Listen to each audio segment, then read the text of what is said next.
name is Ismail Hussein Belah.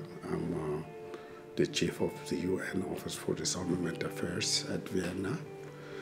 And prior to that, I was the regional director for the UN in East and Central Africa for about 2 years. Prior to Central Africa, I was in Afghanistan also, and Sudan, and then Liberia, and then Sierra Leone, and Western Sahara, and then back to New York. As you see from the name, this is a quite broad issue. So it deals with almost every single aspect of disarmament, with particular focus on issues related to the implementation of the treaties that were signed by member states, and also we work with advocacy groups to ensure that certain issues that are related to disarmament are being in the forefront.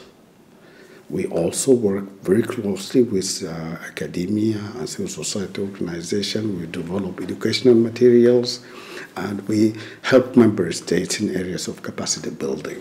I spent a good part of my career in Africa, and not only by coincidence, by interest also, because I felt that I'm part of that region and that's where I belong, and that my knowledge and understanding of the local dynamics of conflicts helped me so much in doing some key undertakings that otherwise wouldn't have been done by anyone else.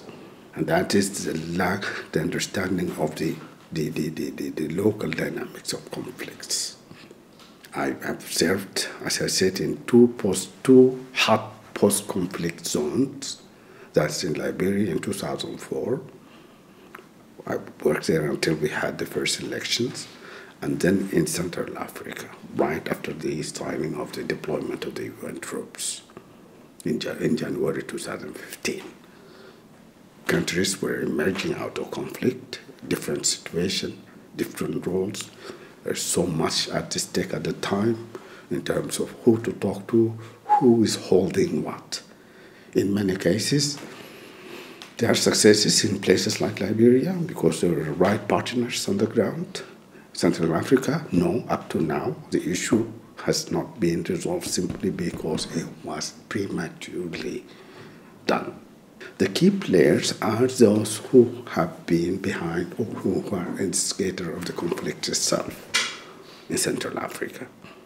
You have the two groups, the anti-Balaka and the Seleka. You have a government now is formed with groups. Some of them are affiliated to one side of the conflict. One group is completely out, which was a key party in the conflict itself. This is why we are seeing fighting and killing every day there. So this is why when I said inclusivity and ensuring that everybody is in, this is to avoid having setbacks because somebody is angry outside there. As I said, I was in Sudan officially from 2006 to 2009 as part of the UN mission that was deployed at the time, called UNMISS. And I was specifically in charge of Darfur dossier until the establishment of UNAMID.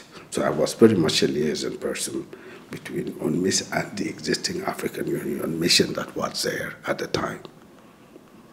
I have participated in several assessment missions, including 2 missions to Addis Ababa, assisting with the drafting of the hybrid operations that resulted in the creation of this UNAMID that is currently operating in Darfur. So the issue of Darfur, to me, it is something that I know it very well. Being a Sudanese, being from that part of the country, actually from West Sudan, from Kordofan, next to Darfur. So I know the issue from the beginning to the end. And I believe that there are so many loopholes and mistakes committed in addressing this issue, and resorting to military decisions would never, is showing us that it cannot take us to nowhere. So there were so many good efforts at the beginning, but those efforts were aborted by one party over the other. Result, we still have the same issues today.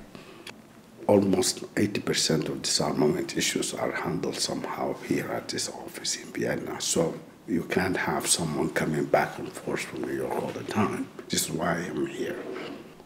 Well, there's still so much work that needs to be done. And especially, as I said earlier, it's the conventional weapons are the ones the real killer of the day.